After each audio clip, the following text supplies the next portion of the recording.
नमस्कार।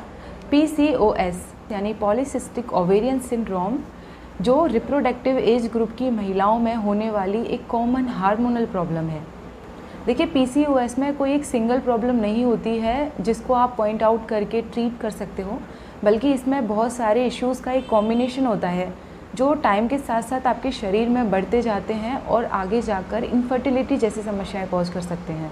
तो आज की इस वीडियो में हम जानेंगे कि आयुर्वेद के अनुसार PCOS क्या है और इसके क्या कॉजेज़ हो सकते हैं। आयुर्वेद के अनुसार PCOS का कोई एग्जैक्ट कॉज नहीं बताया गया है, लेकिन फिर भी कुछ ऐसे फैक्टर्स हैं जो ऐसी कंडीशंस को डेवलप कर सकते हैं।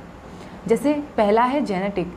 यदि आपकी फैमिली में किसी को PCOS या PCOD की हिस्ट्री है तो आप बहुत ज़्यादा ससेप्टेबल हो जाते हो PCOS जैसी कंडीशंस को डेवलप करने के लिए।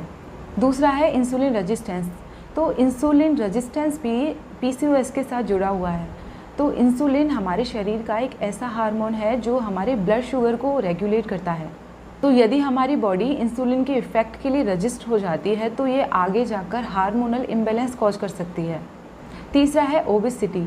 ओबेसिटी एक ऐसी कंडीशन है जो हार्मोनल बैलेंस को डिस्टर्ब करती है और ये जनरली इंसुलिन रेजिस्टेंस के पेशेंट में देखी जाती है। अब आयुर्वेदिक प्रैक्टिशनर्स और भी बहुत सारे फैक्टर्स जैसे कि लाइफस्टाइल चॉइसेस, डाइटरी हैबिट्स और स्ट्रेस लेवल को कंसीडर करके ही PCOS को असेस करते हैं और उसको ट्रीट करते हैं। अब बात करेंगे कि आयुर्वेद में PCOS का कॉन्सेप्ट क्या है।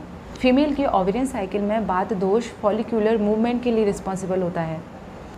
इसके अलावा बात दोष ओवेरियन वॉल को रप्चर करके ओव्यूलेशन करवाता है। दूसरी तरफ बात करें कफ दोष की, तो कफ दोष यूट्रस को नरिशमेंट प्रोवाइड करता है, फॉलिकल्स को ग्रोथ करने में हेल्प करता है और साथ ही साथ फर्टिलाइज्ड एग के फीटस में डेवलपमेंट को भी प्रमोट करता है। यूजुअली PCOS में इन्हीं बात और कफ दोष में इम्बैलेंस हो जाता है। अब इन बात और कफ दोष में इम्बैलेंस होने के कारण बात दोष और कफ दोष के जो कार्य हैं वो भी अच्छी प्रकार से नहीं होंगे और हमारे शरीर की जो फायर एलिमेंट है, हमारे शरीर की जो अग्नि है, पित्त है, वो डिक्रीज़ हो जाती है, जिसके कारण हमारे शरीर में आम की उत्पत्ति होती है। अब ये आम हमारे शरीर को बहुत ज़्यादा बैडली इफ़ेक्ट करता है। ये हमारे शरीर के स्रोतस का अवरोध करता है, जिसके कारण हमारे शरीर की 7 धातुएं जैसे रस, रक्त, मांस, मेद, इनका फॉर्मेशन अच्छे से नहीं होता।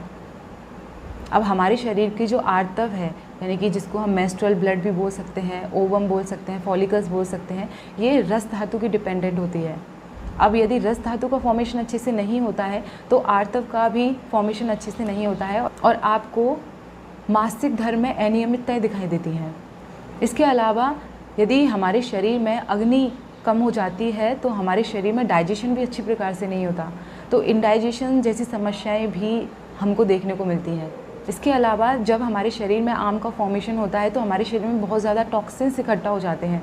अब ये टॉक्सिन हमारे रक्त को दूषित करते हैं, तो किसी महिलाओं में पिंपल्स जैसी समस्याएं भी PCOS में देखने को मिलती हैं। तो ये सारी चीज़ें आयुर्वेद में PCOS जैसी कंडीशन को असेस करने में और ट्रीट करने में हेल्प भी करती हैं। अब अगली वीडियो में हम बात करेंगे कि ऐसी 5 ड्रग्स कौन सी हैं जो PCOS जैसी कंडीशन को ख़त्म कर सकती हैं।